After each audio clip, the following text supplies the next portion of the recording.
Hello friends, मी Vishakha global online मराठीमध्ये आपल्या सर्वांचं स्वागत आहे. आजच्या या व्हिडिओमध्ये आपल्याला महाराष्ट्र सेट परीक्षा 2025 साठी जो पेपर झाला होता MS सेटचा इकॉनॉमिक्स पेपर 2 त्याची एक्सपेक्टेड आन्सर की पार्ट 2 आज आपण बघणार आहोत. 15 जूनची ही एक्झाम होती. त्यातला पार्ट फर्स्ट मध्ये आपण 40 ऑलमोस्ट क्वेश्चन्स बघितलेले आहेत. उरलेले 60 क्वेश्चन्सचे आन्सर्स एक्सपेक्टेड आन्सर की आहे 85 to 90% याचे आन्सर्स करेक्ट असणार आहे. याच्यावरून तुम्ही अंदाज लावू शकता की तुम्हाला प्रिपरेशन पुढे कंटिन्यू ठेवायचं आहे की तुम्ही क्वालिफाय होणार आहे ते एक्झाममध्ये हे अंदाज घेण्यासाठी ही आन्सर की तुम्हाला नक्कीच हेल्पफुल ठरणार आहे. So let's start to see the answer key आता 41 question number. Okay okay the screen is visible. B सेटची क्वेश्चन पेपर आहे. 41 नंबरचा क्वेश्चन आपण बघतोय. If the value of R coefficient of correlation is less than the probable error it means जर R हा सहसंबंध गुणक चे मूल्य संभाव्य त्रुटीपेक्षा कमी असेल तर ते म्हणजे कसं असणार आहे. याच्यामध्ये बघा सांख्यिकीमध्ये आर म्हणजे काय असतं, सहसंबंध गुणक दाखवतो म्हणजे कोरिलेंट कोएफिशियंट असतो. याच्या महत्वपूर्णतेचा म्हणजे सिग्निफिकन्सचा अंदाज लावण्यासाठी आपल्याला प्रोबॅबल एरर वापरला जातो. ठीक आहे, प्रोबॅबल एरर इथे मेन्शन केलेलं आहे की त्रुटी समजण्यासाठी किंवा प्रोबॅबल एरर समजण्यासाठी काय करावं लागतं. सो याच्यामध्ये नियम आहेत, 2 नियम आहेत जे आपण आपल्या सेशनमध्ये करून घेतले होते की R is greater than probable error आणि आर म्हणजे काय, कोरिलेशन कोएफिशियंट. जर आर पेक्षा जर हा एरर मोठा असेल म्हणजे प्रोबॅबल एरर संभाव्य त्रुटी जर मोठी असेल तर आर जो आहे म्हणजे इथे कोएफिशियंट कोरिलेशन जे आहे ते काही महत्वपूर्ण नसतं. आणि दुसरा रूल असा आहे, जर आर मोठा असेल म्हणजेच या ठिकाणी जर आर मोठा असेल 6 इंटू पी पेक्षा तर इथे आर खूप महत्वपूर्ण आहे हे आपण बघतो. तर याच्यामध्ये सांगितलंय की if value of R coefficient of correlation is less than probable error म्हणजे प्रोबॅबल एरर पेक्षा आर ची व्हॅल्यू ही कमी असेल म्हणजेच इथे प्रोबॅबल एरर कसं असणार आहे, महत्वपूर्ण असणार आहे. म्हणजे या ठिकाणी आर इज कसं असणार आहे, इथे कोएफिशियंट कोरिलेशन कसं असणार आहे, लेस इम्पॉर्टंट असणार आहे, महत्वपूर्ण नाहीये. ठीक आहे, मग याचा आन्सर काय येणार आहे, the value of R is not at all significant. Okay, A option इथे करेक्ट येणार आहे याचं. ओके, हे याचे जे रूल आहे ते आपण बघितलं होतं. ठीक आहे, पुढचा आता हा प्रोबॅबिलिटी वरचा क्वेश्चन आहे. If we toss 3 coins the possible outcome of appearing 2 heads can be written as. आता या ठिकाणी 2 हेड्स येण्याची शक्यता किती आहे, जर 3 कॉइन्स टॉस केले तर. ठीक आहे, सो याच्यामध्ये याचं करेक्ट आन्सर जे येणार आहे, आपण 3 नाण्यांपैकी 2 नाण्यांची निवड करू शकतो. ठीक आहे, 2 नाणी याच्यामध्ये हेड असू शकतात आणि उरलेले 1 नाणं आपोआप टेल ठरू शकतं. ठीक आहे, छापा दिसण्याचे संभाव्य परिणाम कसे असू शकतात, 2 असू शकतात. ठीक आहे, 2 छापा दिसण्याचे किती संभाव्य चान्सेस आहेत, 2च आहेत ना, 2च वेळ छापा दिसू शकतो ना एका वेळेला पॉसिबली, मॅक्सिमम जर हे केले तर. तर याच्यामध्ये करेक्ट आन्सर काय येणार आहे, तर याचं करेक्ट आन्सर डिटेलमध्ये जेव्हा आपण बघू तेव्हा कॅल्क्युलेशन करून एक्सप्लेन करेलच मी, पण ह्याचं करेक्ट आन्सर आहे ऑप्शन सी. Okay, 3C2. त्याच्यानंतर आता नेक्स्ट क्वेश्चन आहे 43 नंबरचा. Okay, the Bernoulli distribution is associated with, Bernoulli वितरण यांच्या संबंधित आहे कशाशी, multi dimensional distribution, binomial distribution, hyper geometric distribution, Poisson distribution. So याच्यामध्ये ही बर्नॉल डिस्ट्रीब्यूशन जी आहे ते स्पेसिफिकली बायनॉल डिस्ट्रीब्यूशनच्या विशेष एक प्रकार आहे. सो याचं करेक्ट आन्सर आहे ऑप्शन बी, द्विपदी वितरण. Okay, then which of the following is not describe as a dependent variable, खालीलपैकी कोणत्या एका अवलंबित चल म्हणून वर्णन केले जात नाही असं विचारलेलं आहे. ऑप्शन्स आहेत इंडिजिनस, रिग्रेसेंट, कंट्रोल व्हेरिएबल आणि स्टिम्युलस. तर याचं करेक्ट आन्सर आहे ऑप्शन डी, स्टिम्युलस, उत्तेजक. ठीक आहे, याच्यामध्ये काय होतं, डिपेंडेंट व्हेरिएबल म्हणजे एखाद्या प्रयोगामध्ये किंवा समीकरणात जिचा परिणाम दुसऱ्यावर अवलंबून असतो त्याला आपण डिपेंडेंट व्हेरिएबल म्हणतो. ठीक आहे, सो याच्यामध्ये हे डिपेंडेंट व्हेरिएबल त्यामुळे नाहीये ह्याच्यामध्ये, कारण describe as a dependent variable खालीपैकी कोणते एक अवलंबित चल म्हणून वर्गीकृत केले जात नाही असं म्हटलेलं आहे. ठीक आहे, बाकी एंडोजिनस म्हणजे पण डिपेंडेंट व्हेरिएबल आहे, रिग्रेसेंट म्हणजे पण डिपेंडेंट व्हेरिएबलचं दुसरं नाव आहे, कंट्रोल व्हेरिएबल म्हणजे पण ते म्हणजे हे स्वतंत्र नाहीये पण बदललं जात नाही त्यामुळे हे पण डिपेंडेंट आहे असं आपण म्हणू शकतो. तर या ठिकाणी स्टिम्युलंट म्हणजे हे इंडिपेंडेंट इनपुट आहे, त्यामुळे याला ऑप्शन डी इथे याच्या क्वेश्चन मध्ये करेक्ट आहे. Okay, the next question, when the variance of the financial time series varies over time, which of the following models is more suitable? जेव्हा वित्तीय कालक्रमिकेचे प्रचलन कालापरत्वे बदलते तेव्हा खालीलपैकी कोणते प्रतिमान अधिक योग्य होते? ठीक आहे, सो याचं टाइम सिरीज अनालिसिस किंवा टाइम सिरीज डेटावरचं हा क्वेश्चन आहे. याच्यामध्ये जे विचारलेलं आहे की वित्तीय कालक्रमणेनुसार म्हणजेच आपल्या टाइम सिरीज नुसार प्रचंड कालांतरे बदलते तेव्हा खालीपैकी कोणते प्रतिमान, ह्यापैकी कुठलं प्रतिमान आपल्याला योग्य होतं? तर याच्यामध्ये करेक्ट आन्सर आहे ऑप्शन डी, आर्च अँड गार्च. ठीक आहे, आर्च म्हणजे ऑटो रिग्रेसिव्ह कंडिशनल हायड्रोस्केडिसिटी आणि गार्च म्हणजे जनरलाइज आर्च. ठीक आहे, सो हे दोन आहेत. याच्यामध्ये आर म्हणजे ऑटो रिग्रेसिव्ह मध्ये मीनवर आधारित असतो, ज्याच्यामध्ये व्हेरियन्स दाखवत नाही किंवा बदल दर्शवत नाही. याच्यामध्ये एम ए म्हणजे मुव्हिंग ॲव्हरेज आहे, पास्ट एरर्स वरती तो आधारित असतो. ठीक आहे, ए आर एम ए म्हणजे काय, A R plus M A म्हणजे auto regressive plus moving average, हे दोन्हीचं संतुलन असतं. पण ह्याच्यामध्ये व्हेरियन्स मध्ये वेळेनुसार बदल होतो आणि आर्च अँड गॅच मॉडेल ह्याच्यासाठी हे उपयुक्त आहे. याचं डी ऑप्शन इथे करेक्ट आहे. Okay, then next question, the direct application of OLS method for simultaneous equations leads for. आता हे जे क्वेश्चन्स आहेत ते सगळे डेटा म्हणजे आपले याच्यावरती स्टॅटिस्टिक्स मॅथमॅटिकल इकॉनॉमिक्स वरती आहे, जे थोडेसे आपल्याला म्हणजे थिअरी आणि प्लस प्रॅक्टिसने येतात. हे प्रॅक्टिस आपण आपल्या सेशन्स मध्ये घेतलेलं आहे, जे आपले जे लेक्चर्स होते त्याच्यामध्ये काही क्वेश्चन्स याच्यापैकी घेतलेले आहे. The direct application of OLS method for simultaneous equation leads म्हणजे एक सामायिक समीकरण ओएलएस पद्धतीने थेट काय करता येतं? सो याचं करेक्ट आन्सर आहे बायस अँड इनकन्सिस्टंट एस्टिमेशन. ठीक आहे, डी आन्सर याचं करेक्ट आहे. देन येस, हा तर क्वेश्चन हमखास आपण घेतला होता. टाईप 1 एरर स्टेपर्स 2 म्हणजे दोन प्रकारचे एरर 1 टाईप आणि एरर 2 टाईप आहे. त्यांना मस्त एक्झाम्पल मध्ये मी तुम्हाला एक्सप्लेन केलं होतं. आता ज्यांनी क्लासेसमध्ये जॉईन केलं होतं किंवा ज्यांनी हा क्वेश्चन सॉल्व्ह केला होता आपल्या प्रॅक्टिसमध्ये, त्यांना नक्कीच त्याचं करेक्ट आन्सर सापडलं असेल. ज्या स्टुडंट्सला आत्ता या वर्षीची एक्झाम थोडीशी हार्ड गेली आहे त्यांच्यासाठी स्पेसिफिकली आम्ही पेपर टू फुल कोर्स घेऊन आलो आहोत परत एकदा येणाऱ्या 2026च्या एक्झामसाठी, ज्यामध्ये आम्ही तुम्हाला देतो मॉक टेस्ट, संपूर्ण अभ्यासक्रम notes, video lectures plus live lectures, PYQs, paper 1 फुल कोर्स, हे सगळं मिळणार आहे तुम्हाला या फुल कोर्समध्ये, ज्याची न्यू बॅच स्टार्ट होते आहे 23 जून 2025 पासून. ठीक आहे, फीस 10,000 आहे, पण नक्कीच पहिल्या येणाऱ्या स्टुडंट्सला आणखीन मोठं डिस्काउंट याच्यावरती मिळणार आहे. फक्त जॉईन होणाऱ्या स्टुडंटला इकडे दिलेल्या व्हॉट्सअप नंबरला मेसेज करायचा किंवा प्ले स्टोअरवरून ग्लोबल ऑनलाईन नावाचा ॲप डाउनलोड करून ॲपच्या सर्च बॉक्समध्ये MS सेट सर्च करून MS सेट इकॉनॉमिक्स सर्च करून लगेचच कोर्सला जॉईन व्हायचं, जेणेकरून टाइम वेस्ट होऊ नये. ठीक आहे, सो या फायनल व्हिडिओमध्ये म्हणजे आजच्या या व्हिडिओमध्ये तुम्हाला एक फायनल स्कोर येईल. त्या स्कोरपैकी तुम्हाला प्रिपरेशन पुढे कंटिन्यू ठेवायची आहे की तुम्ही क्वालिफाय झालात हे एक अंदाज येईल. ठीक आहे, सो बघा हा एरर टाईपचा क्वेश्चन इथे काय सांगतो आपल्याला. The probability of rejecting false hypothesis, the probability of rejecting true hypothesis, the probability of accepting the false hypothesis, the probability of accepting the true hypothesis. तर याचं करेक्ट आन्सर जे आहे ते आहे option B, the probability of rejecting the true hypothesis. One type error काय आहे, true hypothesis आहे पण आपण एक्सेप्ट करत नाहीये म्हणजे रिजेक्ट करतोय. ठीक आहे, सो याच्यामध्ये बी ऑप्शन इथे करेक्ट आहे. ओके, डिटेलमध्ये आपण घेतलेलं ऑलरेडी. 48 नंबरचा question, which of the following is Dorbish and Bowley's method of constructing an index where L is Laspeyres and P is Paasche's index. ठीक आहे, सो याचं करेक्ट आन्सर आहे option D, L plus P upon 2. ठीक आहे, यांचा हा Laplace आणि पीचा पाश्चर निर्देशांक अशा पद्धतीने इथे आपण ही पद्धत आहे. ठीक आहे, okay, next question, which of the following is correctly define as coefficient of determination. याच्यामध्ये खालीलपैकी कोणता निर्धारक गुणांची योग्य व्याख्या करतो? कोएफिशियंट ऑफ डिटर्मिनेशन काढण्यासाठी यापैकी कुठला फॉर्म्युला जो आहे तो वापरला जातो असं विचारलेलं आहे. सो याचा करेक्ट आन्सर आहे ऑप्शन ए. ठीक आहे, फर्स्ट जो फॉर्म्युला आहे तो इथे वापरला जातो. देन 50 नंबरचा question, the term demographic dividend is conceptualise by. Demographic dividend हा कन्सेप्ट सगळ्यात प्रथम कोणी दिलेला आहे?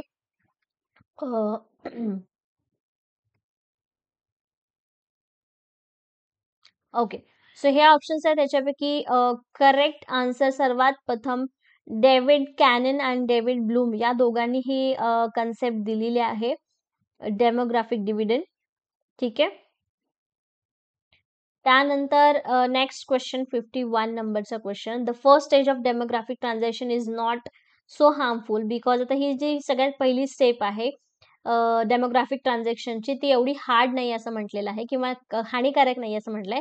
कारण ह्या स्टेजमध्ये काय होत असतं म्हणजे थोडक्यात इथे तुम्हाला डेमोग्राफिक ट्रान्झॅक्शन थिअरीचा फर्स्ट स्टेज विचारलेली आहे. सो याचं करेक्ट आन्सर आहे option D. Birth rate and death rate are high. ठीक आहे, इथे बर्थ रेट पण तेवढेच असतात आणि डेथ रेट पण हाय असतात, मीडियम असतात. ठीक आहे. द नेक्स्ट क्वेश्चन 52 नंबरचा question. Choose the correct statement for the positive externality. आता हे पॉझिटिव्ह एक्सटर्नलसाठी योग्य अशी कोणते स्टेटमेंट्स आहेत ते सांगायचं या ठिकाणी. सो याच्यामध्ये बघा, people living near by area the factory workers suffer from the deteriorating air quality. ठीक आहे, आता पॉझिटिव्ह विचारलंय तर ए ह्याच्यामध्ये येणार आहे का? नाही. बी मध्ये काय सांगितलंय? Real estate price would likely to increase because of construction of metro. याचं आता मेट्रो कन्स्ट्रक्शनचं याच्याने पॉझिटिव्ह एक्सटर्नॅलिटी आहे का? हो, लोकांसाठी ते चांगल्या म्हणजे किमती वाढतायत. जिथे राहणाऱ्या लोकांच्या ज्या जमिनी आहेत त्यांच्या किमती वाढतात आणि मेट्रोने लोकांसाठी चांगलं काहीतरी काम होणार आहे. ठीक आहे. सो हे सकारात्मक बाह्य परिणाम आहे. तिसरा आहे research and development create benefits that help society as a whole. ठीक आहे, याच्यामध्ये रिसर्च डेव्हलपमेंट हेल्प करतं म्हणजे हा पण एक पॉझिटिव्ह एक्सटर्नॅलिटी आहे. सो बी आणि सी तर आहे. डी काय म्हणतं? People living near airport suffer from hi noise level. आता हे तर डायरेक्टली सांगितलं की निगेटिव्ह एक्सटर्नॅलिटी आहे. सो याच्यामध्ये बी आणि सी म्हणजे ऑप्शन बी करेक्ट आहे. त्याच्यानंतर which of the following is a largest source of water pollution in major rivers of India. खालीलपैकी नद्या प्रदूषणाचे मुख्य कारण खालीलपैकी कोणते आहे? तर याच्यामध्ये बघा, ऑफकोर्स अनट्रीटेड सेवेजेस, प्रक्रिया न केलेले सांडपाणी ह्याचं करेक्ट आन्सर असणार आहे. Then next question number 54. Kyoto Protocol assigned dash dash responsibility for developed and developing nations. Kyoto Protocol विकसित आणि विकसनशील राष्ट्रांसाठी dash dash जबाबदाऱ्या नियुक्त केल्या आहेत. Higher, common but differentiated, equal आणि नॅरो. सो याच्यामध्ये common but differentiated is a correct answer. Then 55 number question. Which of the following is the correct sequence with the reference to the density of population of the state according to the census 2011. मी सांगितलं होतं census 2011चा जो काही data आहे तो सगळा तुम्हाला काय करायचा आहे? अभ्यास करायचा आहे. त्याचा आन्सर तुम्हाला येऊ शकतं. ठीक आहे. सो याच्यामध्ये तुम्हाला काय करायचं आता? कर्नाटक, महाराष्ट्र, बिहार, उत्तर प्रदेश याच्यामध्ये सगळ्यात पहिले पॉप्युलेशन डेन्सिटी. आता हे दिलेल्यांपैकी आन्सर कुठलं करेक्ट असणार आहे? तर ह्याच्यामध्ये सिक्वेन्स बघायला गेलं तर हे ऑप्शन करेक्ट आहे. ओके. कर्नाटकपेक्षा महाराष्ट्राचे, महाराष्ट्रापेक्षा उत्तर प्रदेशचे, उत्तर प्रदेशपेक्षा बिहारची जास्त डेन्सिटी आहे, घनता. ठीक आहे, पर स्क्वेअर मध्ये राहणाऱ्या लोकांची संख्या ही जास्त आहे. 56 नंबरचा क्वेश्चन आता. 56 नंबर मध्ये population exposure happened in India because of high birth rate, high relatively low death rate, immigration relatively moderate and birth rate. या ऑप्शन्स पैकी कोणते ऑप्शन्स याच्यामध्ये करेक्ट येणार आहे? मग A and B, mostly A and B. ठीक आहे, याच्यामुळे पॉप्युलेशन एक्सप्लोटेशन जास्त झालेलं आहे. So A and B option असणारा करेक्ट आन्सर आहे ऑप्शन ए. ओके. देन 57. आता इथं मॅच द पेअर करायच्या 57 नंबरच्या क्वेश्चन मध्ये. ठीक आहे, Hindus, Muslim, Sikhs and Christians. आता याचं पॉप्युलेशन ग्रोथ रेट लिहायचं आहे 2001 ते 2011 प्रमाणे. ठीक आहे. सो हिंदू याच्यामध्ये येणार आहेत सगळ्यात जास्त 24. कुठले आहेत याच्यामध्ये?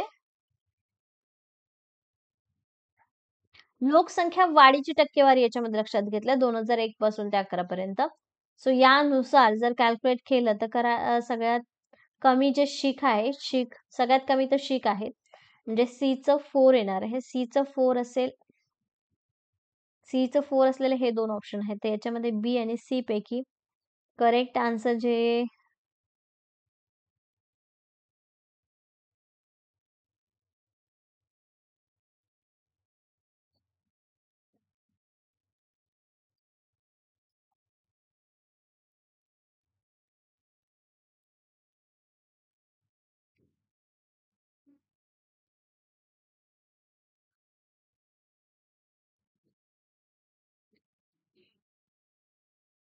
ओके. सो याच्यानुसार जर आपण बघायला गेलो तर करेक्ट आन्सर यायला पाहिजे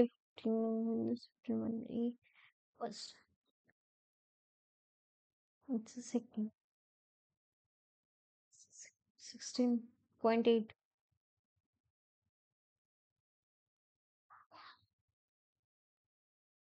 Sorry.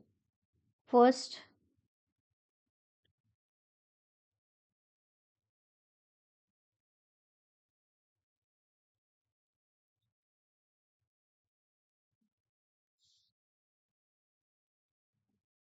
1, 2, 1, 3, 4, 2.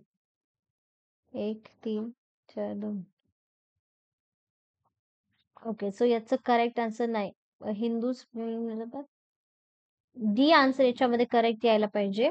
अप्रॉक्सिमेटली याच्यातलं हा क्वेश्चन आपण स्टार मार्क करूया. मे बी याचा आन्सर चेंज होऊ शकतं, पण ऍज पर माय कॅल्क्युलेशन्स याचा आन्सर ऑप्शन डी येईल. ओके. देन हा क्वेश्चन सेट भवनची जेव्हा आन्सर केली त्याच्यामध्ये आपल्याला कन्फर्म होईल. ठीक आहे. So next question, question number 58. adolescent population is a population falling in age group. पौगंड अवस्थेतील लोकसंख्या म्हणजे कोणत्या वयोगटातील लोकसंख्या? त्याच्यातला ऑप्शन आहे सी. ओके. 10 ते 19 या वयोगटातील. द नेक्स्ट क्वेश्चन आहे 59 number. Who identified industrialisation, urbanisation and modernisation as a casual mechanism in bringing decline in mortality and fertility? औद्योगिकरण, शहरीकरण, आधुनिकीकरण आणि ही मृत्यूदर प्रजनन क्षमता कमी करण्यासाठी कारणीभूत यंत्रणा आहे म्हणून कोणी ओळखलं? या ऑप्शन्स पैकी यांच्यापैकी कोणी सांगितलं नाही? तर ऑप्शन ए करेक्ट आहे. ठीक आहे. Frank not not steel. The next question again match the following. आता याच्यामध्ये मॅच द फॉलोविंग मध्ये बघा, इकडे दिलेले इकॉनॉमिस्ट आणि खाली दिलेले name of the books. J H Boeke यांचं कोणतं बुक आहे? याच्यापैकी दिलेल्या ऑप्शन्स पैकी dual societies, economies and policy of dual societies. So first, okay.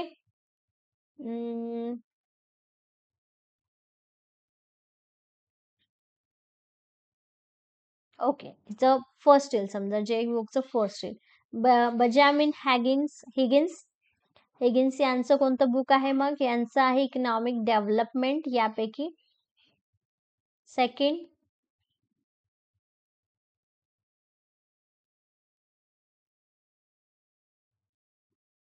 Right.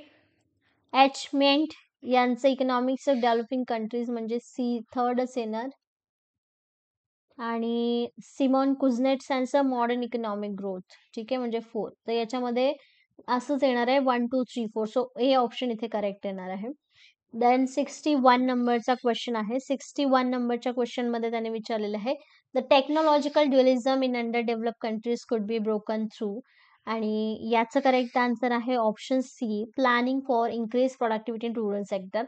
62 नंबरचा क्वेश्चन आहे, digital innovations and technology for gender equality was theme for international women day in the year dash dash by UN women.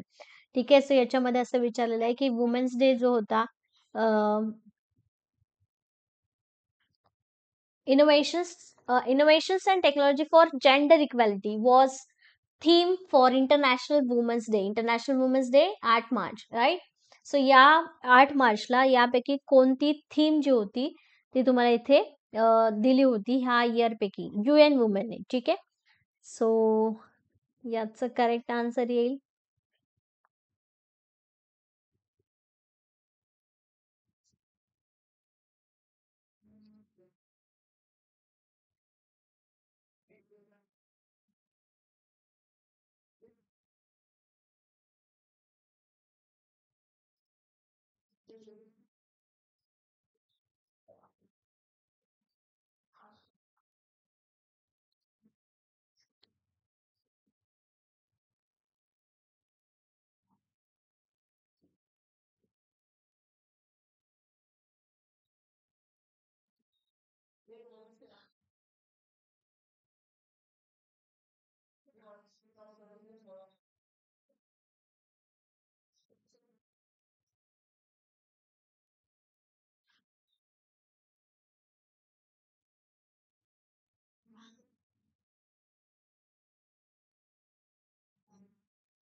Okay, sorry for interruption. So here the correct answer is option D 23 मध्ये या वर्षामध्ये आंतरराष्ट्रीय महिला दिनाची अधिकृत theme होती digital law innovations and technology for gender equality. UN वुमेन्सनी ही जाहीर केली होती. यामध्ये डिजिटल स्पेसमध्ये महिलांचा सहभागाचा अभाव, याच्यामध्ये मग सायन्स, टेक्नॉलॉजी, इंजिनिअरिंग, मॅथमॅटिक्स या क्षेत्रामध्ये असमानता जी दिसून आली याच्यावरती लक्ष केंद्रित केलं गेलं होतं आणि त्यामुळे ही थीम इथं ठेवण्यात आली होती. ठीक आहे. The next question, in 1947, C.P. Blacker attempted to identify dash dash phases of demographic transaction. कोणत्या स्टेजेस आहेत या डेमोग्राफिक ट्रान्झॅक्शनचा according to CP Blacker? 6 stages आहेत. Okay. The next question 64, with reference to the banks, boards and bureau BBB, which of the following statement is correct? हे 3 statement दिले, त्यापैकी कोणतं statement correct आहे? सो याच्यामध्ये बघा, the governor of RBI is chairman of BBB. Is it? No, I don't think so. ठीक आहे, म्हणजे याच्यामध्ये फर्स्ट स्टेटमेंट तर नाही. ठीक आहे. दुसरं स्टेटमेंट सांगते BBB recommends for the selection of heads of public sector banks. Yes, correct आहे. त्याच्यानंतर तिसरं आहे BBB helps public sector banks in developing strategies capital raising, म्हणजे हे पण ऑप्शन करेक्ट आहे. सो 2 आणि 3 असणार ऑप्शन, म्हणजे बी ऑप्शन इथे करेक्ट येणार आहे. द नेक्स्ट क्वेश्चन 65 नंबरचा क्वेश्चन, याच्यामध्ये rapid financing instrument and rapid credit facility are related to the provisions of lending by Asian Development Bank, International Monetary Fund, United Nations Environment Program Finance Initiatives, World Bank. So याचा correct answer असणार आहे option बी, international monetary fund. ठीक आहे. 65. Then 66 नंबरचा question आहे, याच्यामध्ये match the following आहे. याच्यामध्ये context to G20 engagement groups त्यांच्याशी रिलेटेड हा क्वेश्चन आहे. सो याच्यामध्ये बघा आता B20, C20, L20, T20 हे काय आहेत नेमके याच्यामध्ये सांगायचे आहेत आणि वर्किंग एरियाज त्यांचे दिलेले आहेत या ग्रुपचे. ठीक आहे. सो B20 हा ग्रुप आहे बघा, याच्यामध्ये दिलेल्या ऑप्शन्स पैकी energy, climate and resources efficiency, म्हणजे ए चं फर्स्ट ऑप्शन. ओके. देन बी दिलेला आहे C20. C20 is related to sustainability. ठीक आहे, म्हणजे 3. So first and third. First and third वाला हे ऑप्शन, सी ऑप्शन याच्यामध्ये आपल्याला दिसतंय, मार्क करूया. त्याच्यानंतर L3 आहे इंटरेस्ट वर्कर्स. ठीक आहे, interest of workers L3 related. आणि T20 जे आहे ते रिलेटेड आहे climate policy and finance. So obviously याचं मग सेकंड, म्हणजे ऑप्शन आपलं सी इथे करेक्ट आहे. फर्स्ट म्हणजे 1, 3, 4, 2. ठीक आहे. देन 67 नंबरचा क्वेश्चन आहे, which of the following is not a scheme offered by मुद्रा बँक. मुद्रा बँकेमध्ये दिलेली कोणती, म्हणजे त्याच्यामध्ये अवस्था नाहीये. ठीक आहे. शिशु, किशोर, तरुण हे आपण बघितलं होतं. नारी हे ऑप्शन याच्यामध्ये करेक्ट आहे, जे त्याच्यामध्ये दिसून येत नाही. ठीक आहे. त्याच्यानंतर 68 नंबरचा question, national health policy 2017 has recommended an increase in the government's health expenditure up to dash dash percentage of GDP by 2025. 2025 पर्यंत हेल्थ, म्हणजे 2017 ते 25 पर्यंत सरकारच्या आरोग्यावरील खर्चात GDPच्या किती टक्के वाढ झालेली आहे. सो याचं करेक्ट आन्सर आहे ऑप्शन बी 2.5. ठीक आहे. 69 नंबरचा क्वेश्चन आहे, which of the following sequence is correct about the share capital in regional rural banks. प्रादेशिक ग्रामीण बँकांचा भाग भांडवल हिस्सा बाबत खालीलपैकी कोणता क्रम योग्य आहे. सो याचं करेक्ट आन्सर आहे option A. Okay. Central government, sponsored bank and then state government. ठीक आहे. देन 70 नंबरचा क्वेश्चन, मी याचं एक्सप्लेनेशन, डिटेल एक्सप्लेनेशन वाला वेगळा व्हिडिओ बनवेल. आता मी फक्त तुम्हाला आन्सर सांगते जेणेकरून तुम्हाला स्कोर कॅल्क्युलेट करता येईल. Atmanirbhar Bharat Abhiyan was announce on dash dash by prime minister of Narendra Modi. So याचं करेक्ट आन्सर आहे मे 12, 2020. ठीक आहे, म्हणजे सी ऑप्शन आहे. त्याच्यानंतर 71 number question, India's own target to achieve net zero carbon emission is by the year. कोणत्या इयर पर्यंत आपण झिरो कार्बन इमिशन वाला टार्गेट अचीव करणार आहोत, यासाठी आपण कुठलं टार्गेट ठेवलं तर 2070. ठीक आहे. 72 नंबरचा question, again match the following आहे. जसं मी सांगितलं होतं की एक्झाम मध्ये आता match the following, assertion and reason याच्यावरती भर दिला जातोय. तिथे फायनान्स कमिशन दिलेले आहेत आणि त्यांचे चेअरमॅन दिलं होतं. मी तुम्हाला IMP म्हणून सांगितलं होतं की हे तुम्हाला विचारलं जातच एक्झाममध्ये, फायनान्स कमिशन आणि त्यांचे चेअरमॅन. तो तुम्ही म्हणजे आता ह्याचं बघा, 12th finance commission is Rangarajan, ठीक आहे, म्हणजे सेकंड, एचं येणार आहे second. Okay. 13 finance commission Vijay Kelkar, ठीक आहे, म्हणजे फर्स्ट येणार आहे, सेकंड फर्स्ट. त्याच्यानंतर 14 finance commission YV Reddy, 4 option येईल याच्यामध्ये, म्हणजे 2, 1, 4 आणि इथं 3 येणार आहे. मग 15वेचे कोण आहेत मग? NK सिंग, बरोबर. सो याचा ऑप्शन येणार आहे B, correct. Okay. Then next question, the non-scheduled banks are those which have not been included in the dash dash schedule of RBI Act 1934. बिगर अनुसूचित बँका या अशा बँका असतात ज्या रिझर्व्ह बँक कायदा 1934च्या अनुसूचित येत नाही. तो कोणत्या बँका येत नाहीत? तर second schedule. Okay, second schedule मध्ये. Then 74th question, mutual funds in India have to be confirm as. काय व्हायला पाहिजे? भारतामध्ये परस्पर निधी डॅश डॅश म्हणून स्थापन करावा लागतो. काय म्हणून? सो याचं करेक्ट आन्सर आहे option A, trust. Form as a trust, न्यास म्हणून स्थापन करावा लागतो.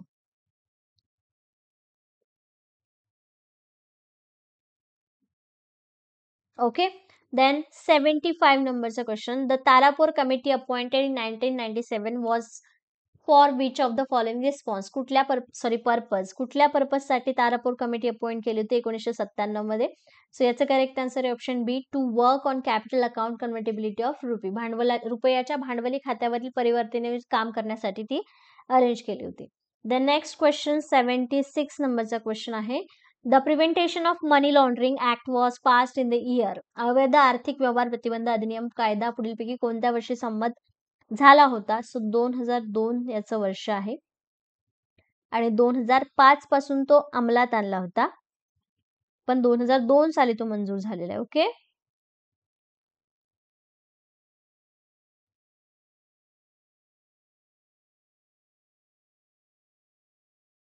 ओके. देन नेक्स्ट 77 नंबरचा question, which of the following is established for resolution of non performing asset in India. भारतापैकी खालीलपैकी कशाची स्थापना अनुत्पादक मालमत्ता समस्या सोडवण्यासाठी झालेली आहे? सो याचं करेक्ट आन्सर आहे option D, national asset reconstruction company limited. Next आहे 78 नंबरचा क्वेश्चन, ज्याच्यामध्ये which of the following is refinance institutions of India. खालीलपैकी कोणती भारतातील पुनर्वित्त संस्था आहे दिलेल्या ऑप्शन्स पैकी? So national housing bank, which of the ही रिफायनान्सिंग संस्था आहे, ठीक आहे. देन नेक्स्ट आहे 79, रिफायनान्स इन्स्टिट्यूशन म्हणजे अशी संस्था जी इतर वित्तीय संस्थांना पुन्हा कर्ज देते, म्हणजेच हाऊसिंग फायनान्स कंपन्या किंवा बँकांना कर्ज देण्यासाठी निधी उपलब्ध करून देते अशा संस्था, ठीक आहे. National housing bank. 79 नंबरचा question, the national stock exchange was set up in. National stock एक्सचेंजची स्थापना कधी झाली होती? सो याचं 1992 चं करेक्ट आन्सर आहे. The reserve money in India is also known as. भारतातील राखीव पैशाला काय म्हणतात? सो याचं करेक्ट आन्सर आहे high powered money. Best, correct. हा क्वेश्चन आपण प्रॅक्टिसमध्ये घेतला होता, राईट? सो हा पण करेक्ट आन्सर आहे. 81 नंबरचा क्वेश्चन आहे, why does a firm under perfect competition continue to operate in long run despite earning only normal zero profit. हा पण क्वेश्चन आपण प्रॅक्टिस क्वेश्चन मध्ये घेतला होता की दीर्घकाळामध्ये पूर्ण स्पर्धेतील उद्योग संस्था दीर्घकाळात केवळ साधारण किंवा शून्य नफा कमवूनही कार्यरत का राहतात? सो याचं करेक्ट आन्सर आहे option C, the opportunity cost of self own factors is already being recovered by the firm in the long run. Okay. 82 नंबरचा क्वेश्चन आहे आता हा. 82 नंबरचा question, what is the short term supply curve firm is perfectly competitive market. पूर्ण स्पर्धेतील उद्योग संस्थांचा अल्पकालीन पुरवठा वक्र म्हणजे नेमकं काय आहे? सो याचं करेक्ट आन्सर असणार आहे ऑप्शन सी, याचं पण, the part of the marginal cost curve that lies above the average variable cost, the part of average variable cost. Then the correct answer is option C. The next question 83 नंबरचा question आहे, when the total product TP is maximum, the average product AP is dash dash and the marginal product MP is dash dash. आता याचं correct answer, हा पण प्रश्न खूप वेळेस practice करून घेतलेला आहे. So AP is decreasing and the marginal product is 0. Okay. Then 84 नंबरचा क्वेश्चन आहे, Bergson Samuelson. According to the Bergson Samuelson welfare function approach, social welfare is maximum when, कधी असेल ह्याचं maximum. So याचा करेक्ट आन्सर आहे option A. The social indifference curve is tangent to the utility possibility curve. त्यावेळेस त्याचं हे असणार आहे. ओके. 85 नंबरचा question. To maintain price leadership a dominant firm must ensure that dash dash. So याचं correct answer असणार आहे 85चं करेक्ट ए ऑप्शन याच्यामध्ये असू शकतं. ठीक आहे. The small firm do not produce more or less than the level agreed upon the market sharing agreement. Then 86 नंबरचा question.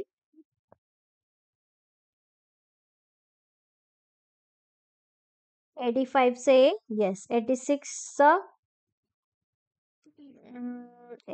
in Chamberlain's alternative approach, why does the excess of capacity monopolistically competitive firms emerge? So याचं पण correct answer option A आहे. The absence of active price competition despite free entry and exit. ठीक आहे. कशामध्ये? Monopolistic मध्ये. ठीक आहे. So 87 नंबरचा क्वेश्चन आहे पुढे.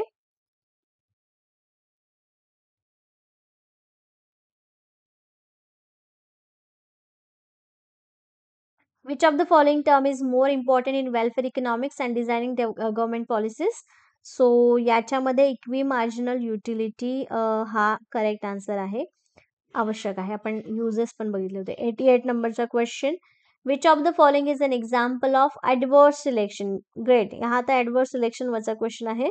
ॲडवर्स सिलेक्शनचा एक्झाम्पल कोणता आहे? Buying a used car, buying health insurance, buying high quality product, investing in capital. So it's correct answer adverse सिलेक्शनचं बाईंग अ युज्ड कार, वापरलेली कार खरेदी करणे हे प्रतिकूल निवडीचं उदाहरण आहे. 89 नंबरचा क्वेश्चन आहे. which of the theorems of welfare economics consider that the general competitive equilibrium is Pareto optimal?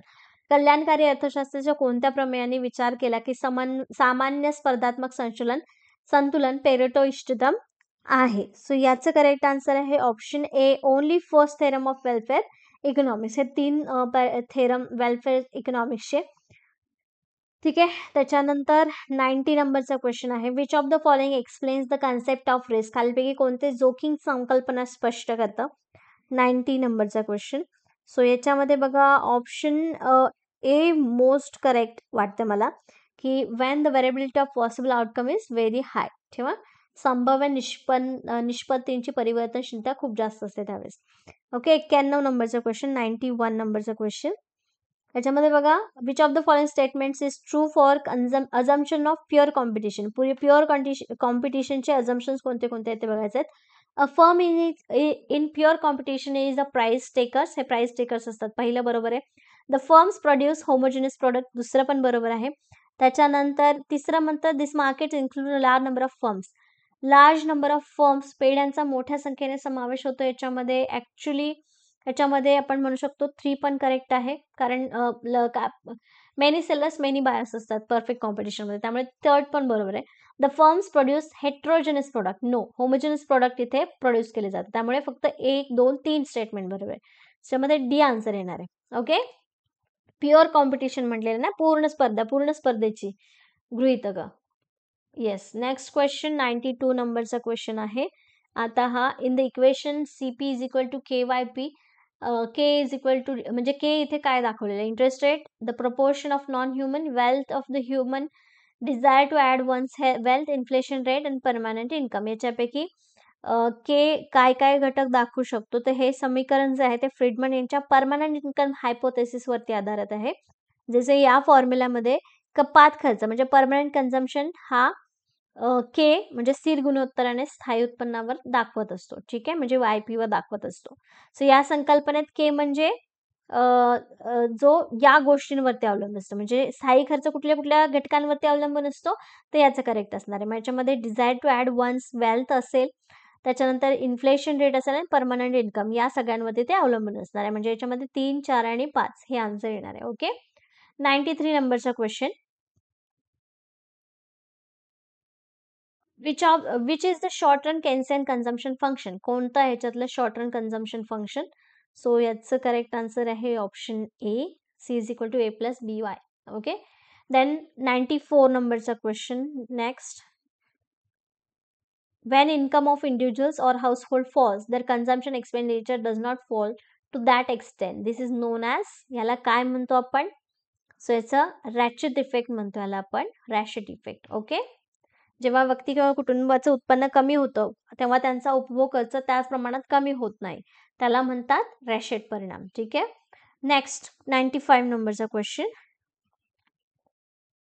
Okay. आता ह्या स्टेटमेंट्स पैकी बरोबर विधान ओळखायचं आहे. Transfer payments and net interest payments on public debt are included as a payment of foreign account in a social account. म्हणजे हस्तांतरण देयके, सार्वजनिक कर्जावरील निव्वळ व्याज देयके, सामाजिक लेखांकन पद्धतीवर परराष्ट्रीय खात्यांमध्ये देयके म्हणून समाविष्ट होतात. नो. बी आन्सर आहे. हस्तांतर देयके, सार्वजनिक खर्चावरील निव्वळ देयके, सामाजिक लेखांकन पद्धती उपभोग खात्यामध्ये देयके म्हणून समाविष्ट होतात. करेक्ट आहे. बी ऑप्शन याच्यामध्ये करेक्ट आहे. बाकीचं आता बी ऑप्शन करेक्ट आल्यानंतर बाकी ऑप्शन याच्यामध्ये काहीतरी चुकलेलं असणार. ठीक आहे. ओके. 96 नंबरचा क्वेश्चन आहे आता हा. जेव्हा डिटेल एक्सप्लेनेशन करू त्यावेळेस सगळं सांगेल मी. Okay. Which of the following statement is false. खाली दिलेल्यापैकी कोणतं स्टेटमेंट चुकीचं आहे हे सांगायचं आहे. सो याच्यामध्ये बघा, India experience the dual exchange rate system. तर याच्यामध्ये असत्य विधान ना, मग पहिलं तर बरोबर आहे. म्हणजे हे बरोबर आहे. 1992 मध्ये हे ड्युअल एक्सचेंज रेट वापरला होता इंडियाने. Indian rupee was linked with the pound sterling. तर हे पण बरोबर आहे. म्हणजे स्वातंत्र्यानंतर काही काळ भारतीय रुपया पाऊंड स्टर्लिंगशी संबंधित होता. ठीक आहे. तिसरं स्टेटमेंट आहे, India is founding member of IMF. Obviously इथे IMFचा मेंबर आहे इंडिया. हे पण ऑप्शन याच्यामध्ये आपलं करेक्ट आहे. सो ऑप्शन डी जे आहे, India is using flexible exchange rate system since independence. That is wrong. So option D इथे करेक्ट आहे. चुकीचं विधान म्हणजे हे चुकीचं आहे. ओके. IMF हा संस्थापक सदस्य देश आहे IMFचा, ते बरोबर आहे.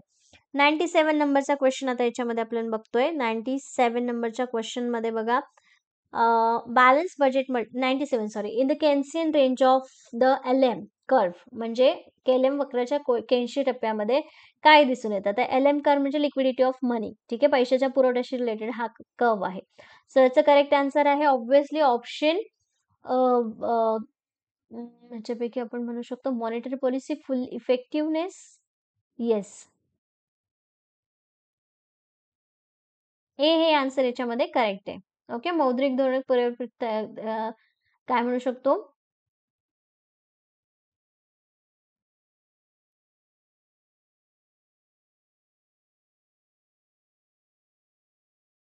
नाही. Monetary policy fully effective in the Keynesian range of LM curve हा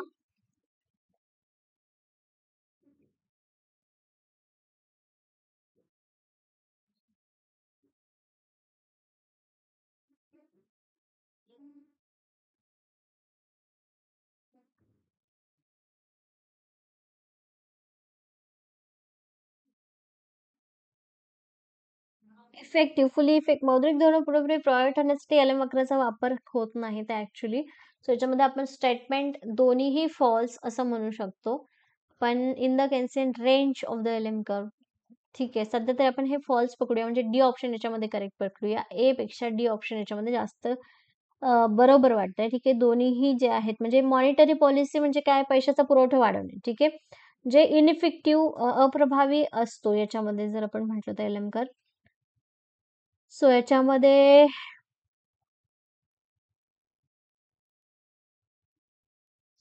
येस, दी आन्सर करेक्ट आहे, आपण मेन्शन करूया. ओके. 97 नंबरचा question.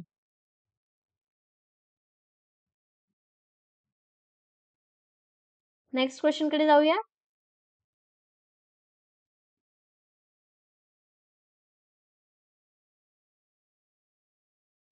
Then next question, 98 number.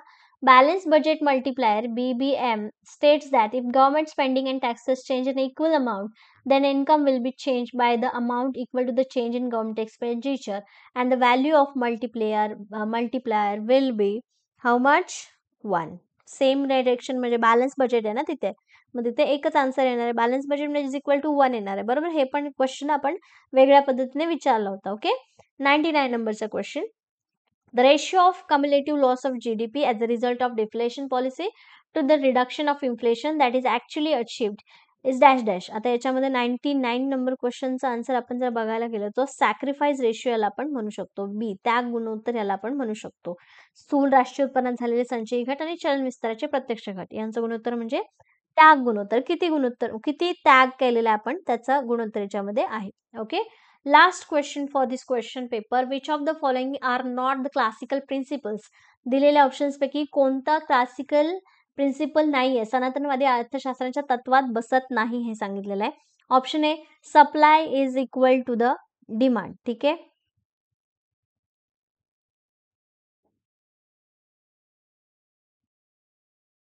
So याच्यामध्ये supply is equal to the demand हे क्लासिकल प्रिन्सिपल आहे. ठीक आहे. त्याच्या म्हणजे सेस चालू आहे तो याच्यामध्ये आहे. Second, money is use as a store of value. Store of money, store value म्हणून मनी वापरली जाते का याच्यामध्ये, तर नाही. म्हणजे यांचं क्लासिकल प्रिन्सिपल वाल्यांचं म्हणणं आहे की नॉट, स्ट्रिक्टली नॉट. म्हणजे हे विधान जे आहे ते क्लासिकल इकॉनॉमिक्सचं नाहीये. सो सेकंड एक आहे. आणि थर्ड आहे interest rate is flexible. Interest rate is flexible हे क्लासिकल प्रिन्सिपल आहे. ओके. 4 म्हणते capitalist economy is not self equilibriant. पण आपल्याला बघितलेलं आहे आपण सुरुवातीला की केन्स यांनी काय केलेलं सांगितलंय की भांडवली अर्थव्यवस्था स्वयंसंतुलित नसते म्हटलेलं आहे. म्हणजे हे इथे हे पण तत्व नाहीये. ठीक आहे. क्लासिकल प्रिन्सिपलचं. क्लासिकल इकॉनॉमिक्स मध्ये मानले जाते की इकॉनॉमी सेल्फ करेक्टिंग आहे, फुल एम्प्लॉयमेंट कडे झुकणारी आहे. म्हणून हे विरोधात आहे. हे जे दाखवलेलं आहे हे विरोधात आहे. ठीक आहे. म्हणजे सेकंड आणि फोर्थ हे तर ह्याच्यामध्ये आहेत. म्हणजे डी ऑप्शन ह्याच्यामध्ये येऊ शकतं. सेकंड आणि फोर्थचं दोनच ऑप्शन आहे. आता ही गव्हर्नमेंट इंटरव्हेन्शन इन इकॉनॉमी हे तर आहेच आपलं केन्सनचं ह्याच्यामध्ये म्हणण्यानुसार क्लासिकल प्रिन्सिपल. सो याच्यामध्ये डी ऑप्शन करेक्ट आहे, second and fourth. Okay. These are not the principles of classical economics. Okay. Classical principles. So इथे आपण हा क्वेश्चन पेपर पूर्ण सॉल्व्ह केलेला आहे. 40 + 60 टोटल 100 क्वेश्चन्स आपण कंप्लीट केलेले आहेत. होपफुली ते तुम्हाला आन्सर्स मिळाले असतील. एखाद 2 क्वेश्चनचे आन्सर्स त्याच्यामध्ये चेंज होऊ शकतात ॲज पर सेट बर्वन. ठीक आहे. सो त्यानुसार याचा तुमचा स्कोर किती येतोय मला कमेंट बॉक्समध्ये सांगा. आणि त्या स्कोरनुसार तुम्ही ही एक्झाम क्वालिफाय होताय की तुम्हाला आणखीन पुढे प्रिपरेशन चालू ठेवायची आहे हे तुम्हाला मी गाईड करू शकते. Okay. That's it for today. Thank you everyone and all the very best.